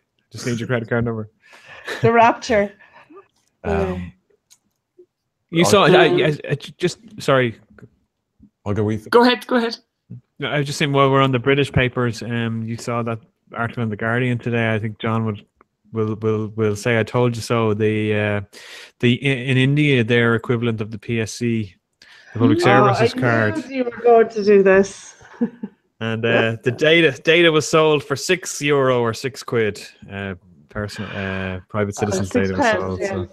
Six quid a person, or £6 for the whole? The whole lot, £6. The whole lot. The whole dome. Neil, I begrudge sharing the story. I know we shouldn't be laughing, but like. But Neil, you were very. What are they going to get off it, Neil? Well, private data. You'd be amazed that identity theft is. I mean, people don't realize how dangerous identity theft is, and. I understand how dangerous it is. I'm not sure how many people want to be Vanessa Foreign or want to be, Improv Neil. You'd be surprised. There's a lot of people who want to be. So, they want your bugaboo. Olga, are you there? I am. Sorry, John. Yeah. All right. No, it's just the paper. When you can actually see you, it's just the. Oh, sorry. Yeah. Okay. So yeah, there's nothing else to go over there, is there? You've seen them all. I think so. Nothing about the world being run by satanic pedophiles. That'll be in the later editions. No, but we're waiting for Derek Mooney. That'll be in the later editions, I'm sure. Olga, so on Monday then, or January the 8th, the Scottish Tribunal starts again. Yeah. How long is the sessions expected to last? I mean, is it until more? Well, all we know is that the schedule is up until the 18th, which is the 18th, and that's when Maurice McCabe gives evidence. But I imagine there's going to be more people added to that for this Commission of Investigation module, because there's some names missing that you would expect to be there. But it'll be really, it'll be interesting for those, Colin Smith will be giving evidence. He was the senior counsel for Noreen O'Sullivan, remember? Yeah. What's the position with the journalists now? The journalists who have been allowed by Dave Taylor to come forward. He was their source. He was their source, but they won't come forward. Yeah, I don't personally know, but I think that journalists have been interviewed. It's just I don't know, because I don't know them. Okay. Sorry to admit it, but a couple of journalists are going to speak, aren't they? Well, a couple of journalists have indicated definitely they've given evidence. So let's say Anne Harris, former Sunday Independent person, supposed to give evidence. I'm not sure if Gemma O'Doherty gave a statement. Alison O'Reilly gave a statement. There's a number who haven't taken up the invitation. Well, this is what we were told. This is what we were told when Charlton released the first opening statement. He was like a call to, come on. So what's happened since then, I don't know. Yeah. But that bit probably won't happen until after the O'Higgins Commission investigation module. But the whole tribunal now isn't set to finish until Easter, when it was supposed to finish at Christmas. So I guess it'll just kind of depend. And these things, obviously, you know, something else is uncovered, which kicks off a whole other thing. But I think it probably will finish by Easter, to be honest. I can't see it having to go on. Yeah. But it'll just depend. And I guess it'll depend on the cooperation. But is Maurice McCabe at work at the moment, or is he? I don't believe so. No, I don't believe so. No. Before Christmas, I was going to ask you guys at the party, but the party got a bit rowdy, to be fair. But I couldn't really. That was the birthday boy. And the birthday boy. Thank you very much. I wanted to ask what your feelings for the new year in terms of. I'll take it from left to right. Neil, your hopes for the year, your predictions. Have you thought about this? Yeah. I think, given what's happened in the last few days with this storm Eleanor, and how it's hit Galway, and you know, it's kind of they're claiming it was the authorities are claiming it sideswiped them. They didn't expect it to be as bad as it was. It's definitely and with what's been hitting the East Coast, it's putting climate change front and center yet again. So there's always something at this time of the year, weather-wise, in the last few years. Natural disaster or extreme weather. So the whole climate, there's a guy on the radio on News Talk today, one of Ireland's leading experts on climate change, and I can't think of his name or his university, and he painted a pretty grim picture of what the future of Ireland is going to be in the next 30 years. We've already seen a temperature rise of 0.5 degree in the last 30 years. They're saying it could be an additional 1 degree rise, which sounds quite glamorous when you think about it, but at the same time, the knock-on impact to agriculture is massive. So that's some frightening times. Not a good time to be having babies. Well, yeah, I mean, but they've been pretty apocalyptic. The ecology movement has been apocalyptic for as long. Is that a conspiracy? Is this the Chinese pushing this, John, or is this, you know? No, but I mean, carbon taxes are something you got to look at in terms of what the hell is that about? You know? Yeah, I agree. The Green Party thing all over again of just tax their way to a better. But they can do that by these, you know, research papers saying that, you know, the ozone layer or whatever, so they can push the carbon tax thing. So there's a disconnect. The scientists and a lot of the research is very impressive, but it's all paid for by, you know, those who will benefit. Well, either way, they can scientifically demonstrate that humans are having a negative impact on our environment. They can prove that beyond the shadow of a doubt. So regardless of the drivers, the funders... in Ireland's case, not the humans. It's the cows. Yeah, it's the cows farting. It's the cows farting. But if you drive a big feck-off BMW diesel, you can pay for it. The thing is, lads, Neil, stop eating burgers. Stop eating beef and dairy products, and we could sort it out then. Yeah. Stop putting milk in your tea, Olga. Yeah. Neil, but I don't drink milk in my tea. Sorry. It was hypothetical. The other thing I think as well, John, this year is going to be Brexit. Neil, how do you stop cows from farting? Well, you put you can get underwear for humans that has this strip of carbon in the bum part of it, like the nappy, and that absorbs the odorous, what causes the odor. So I imagine we could get nappies for cows that will absorb. I had a brief. You're going to put the You asked, John. You asked. You're going to put those nappies on. No, I didn't. I had a brief weakness there that you were going to talk about the Irish Times article from Christmas Eve. What was the Irish Times article from? Sorry, Vanessa? About women farting. Oh, God. No, jeez, no. No, did you want to expand on that? No, but one thing I would say is that I thought Broadsheet got off very lightly. I thought that was just going to be murder. Yeah, I think because of the Christmas season, you know, that was in it. People were too busy testing it, maybe. Testing the theory. Yeah. Olga, your hopes and fears and predictions and for the year ahead? I don't know about I don't know about predictions. but hopes. I would definitely hope that Mars McCabe and Lorraine McCabe. I hope the truth comes out for them, and it will. If it's not on the Tribunal, it will elsewhere, I think. Okay, that's a prediction now as well. You see, you're mixing up prediction. That's a No, prediction. I'm hoping. Well, yeah, that's true. It's predicting. Well, no, I'm hoping. Okay. No, I'm hoping that it comes out, and I would also hope that something will happen in regards to George Gibney and for the victims of him. Yeah. And again, there's a piece on George Gibney today on the site, and also I want to mention Dan from last week. Dan Boyle's book is great, Making Up the Numbers. I actually bought the book. Ah, brilliant. Yeah. And are you reading it now is another matter, but yeah. Yeah, this is it. Yeah, someday I'll pick it up. Yeah. Someday I'll read it. Yeah. Yeah, sorry, I'll get one.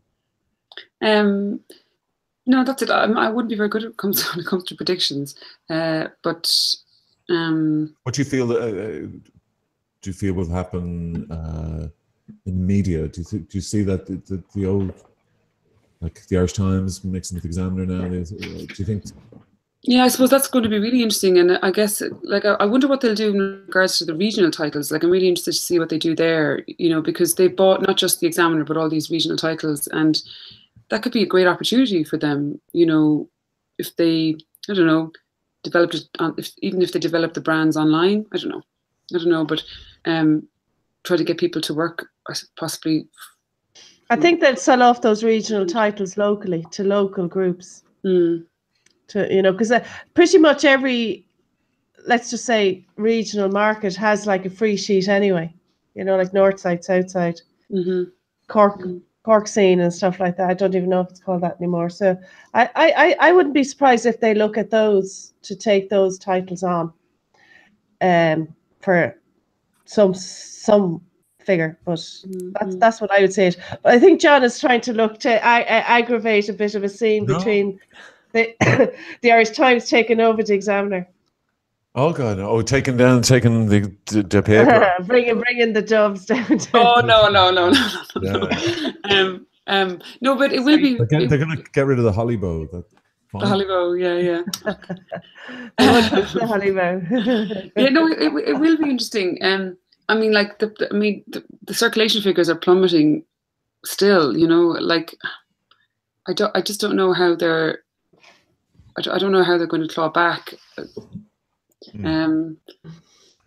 But it seems to me that they have to possibly change their kind of where they want to invest. What do they want to invest in? When you said they, you mean the Irish Times?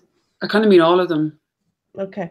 But yeah, the Irish Times, because the Irish Times has like everyone complained, like all the newspapers complained about lack of resources, but the Irish Times has significant resources. The size of the office, the amount of people. They've got chairs and stuff. Chairs. We used to laugh at like 400 staff and. Yeah, just phenomenal. Yeah. Phenomenal. And like there's brilliant people in there, but you just kind of get the sense that they could just do so much more.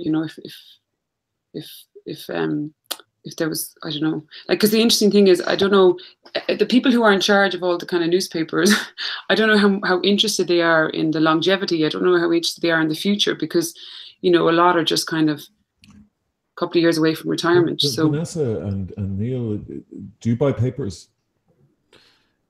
Read them online, and I get papers delivered to the office. So yeah, but would you buy a paper like a not daily? No. And sometimes not weekly. I stopped buying Sunday papers ages ago, but I do indulge. I do get the Business Post every now and again, but I do think that the Business Post has few too many news press releases rather than stories. Does that make sense? Yeah. And of course I get the Examiner on Mondays during the summer for the sport, right? Stuff like that. Is that the best regular buyer? Yeah. Well, they do other sports as well, and actually that's where the Irish Times could benefit, is blending the Examiner's sports department in with the Irish Times. Yeah. I wonder if, I'm sure they'll remain separate editorially, or I guess maybe, yeah. There has been talk. Well, when I say there has been talk, who's talking and who's saying it, like it's probably all nonsense. But you do wonder, will the will one of them possibly just go down to us being a Sunday paper, and would that be the Irish Times? Like, obviously will it have its presence online every day, like Monday to Friday or whatever, but will the print edition only be on a Saturday or a Sunday? Okay. Well, I felt it was strange over the Christmas. The Irish Times didn't really have an edition on Stephen's Day. And I think the day after Stephen's, it was very odd. They didn't have an issue on Christmas Eve. They had an edition on the Saturday that covered like 4 or 5 days. It seemed excessive anyway, but I'm sure they all needed a break. Did you have a good Christmas, Neil? It was topped by the visitation of the wise kings to my house. Left the mess. The party the Broadsheet party. The Broadsheet party. The birthday party. And what time did that end? I was cleaning the flour up off the floor, and the sugar off the toilet cistern. Fair enough. And you had a good Christmas with Sadie. By the way, I want to say Aaron had a baby boy. Aaron, his wife, had a baby boy. Aaron McAlorum, who runs the sport department and also works in Leinster House. John, there's a sports department in Broadsheet, is there? Of course. I was wondering that. How do you think we do the sports? All right, let's talk about sports, though, John. No, I'm trying to talk about Tig, which is. No, seriously, let's talk about sport. Well, what do you make of Fennelly's retirement? Vanessa, I'm trying to say, our sports editor Aaron McAlorum has had a baby boy, Tig, and I'd like to say hello to him and thank him for everything. Let's talk about some of the sporting retirements over the Christmas, John. Come on. Were there GA retirements? There was quite a number of retirements this year. Okay, let's talk about them.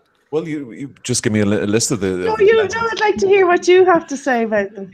In poem format, from please, Broadsheet. Well, I'm very sorry the Gooch has given up. John, what are your predictions for the year? Oh, I said a couple of weeks ago, I think it's the year of... Oh, did you say it already? Sorry. Kind of a year of revelation. No, not on the show, but I really do believe it's the year of disclosures. No pun intended with the tribunal, but I really genuinely believe that things that we didn't know about, a lot of the conspiracy theories will be proven, frankly. A lot of the stuff Bodger goes on about will probably be proven this year. And I hope they are. It's going to really shock. I hope they are. Seriously, I won't be shocked at all. I hope they are. Proved. I'm gonna play this back. I'm gonna play this moment back when we do the 2018 review show. Actually, do you guys want to hear what my thoughts for 2018 are? What were the questions again? Oh yeah, sorry. Vanessa, I was going to ask you, but just my last one on that is that I also think the EU will break up further. Sorry, Vanessa. So what is it? What my predictions for 2018? I actually think it will be very similar to 2017. It'll be all about the women.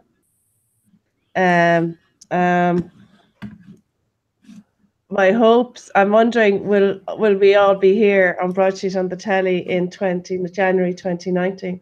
Why? Oh, why is that, Vanessa? I'm just curious. The coming Armageddon. Are you putting conspiracy theories out there, Vanessa? Now I don't know. What we might get headhunted onto mainstream. I might be on prime time. Well, if Miriam goes to the house, why wouldn't? I might end up in news talk. You might end up in Irish and before we go, okay. So I might get myself a special advisor job. Did they hire anyone? Well, I mean, they certainly pay very well, don't they? I mean, it's a nice number. Somebody asked, was journalists earning 95,000 this year? A year, which is the amount this lady has got. I'd be taking a pay cut. That's the only problem. Would you know? Okay. When does one? I'd love a space in town. When Neil, do you take down your decorations? I just out of finding the time, it will be the weekend. But if I had a choice, I would have done it. Stephen's Day. When are you taking yours down, John? That tree, it looks like a lot of work behind you there. That I'll be tree is removing really- the traditional removing the tinsel from the microphone takes place on Non Heron. It's the Little Christmas. Little Women's Christmas. I do it on Do you need us to call around to your house to help you take the decorations down, John? through Little Women. The Little Women of Ireland, John. Do you need the Little Women of Ireland around to your house? I'm going to say Take it the again. decorations down. We've been let down by Fianna Fáil tonight. Well, by Derek Mooney, who was an advisor during the last Fianna Fáil government. It's terrible, but what can we do? I think we did pretty well without him, actually. He's probably very upset that he couldn't write a poem quick enough to meet the standard that the show kicked off with. So yeah. Well, he's probably worried that he's not have to talk about Sinn Féin. Well, so thank you very much. It's our first show, a little bit rusty. We hope to see you maybe on the site tomorrow or on the show next week. Hello to all the people who couldn't be here, Johnny Keenan and stuff, who were sick. A big thank you to Kevin Higgins, who was on earlier. A big thank you to Neil Curran in Crumlin. Olga Cronin. He's disgusted. And Vanessa Foran, also in Dublin. Thank you so much, and we'll hopefully see you tomorrow. Thank you.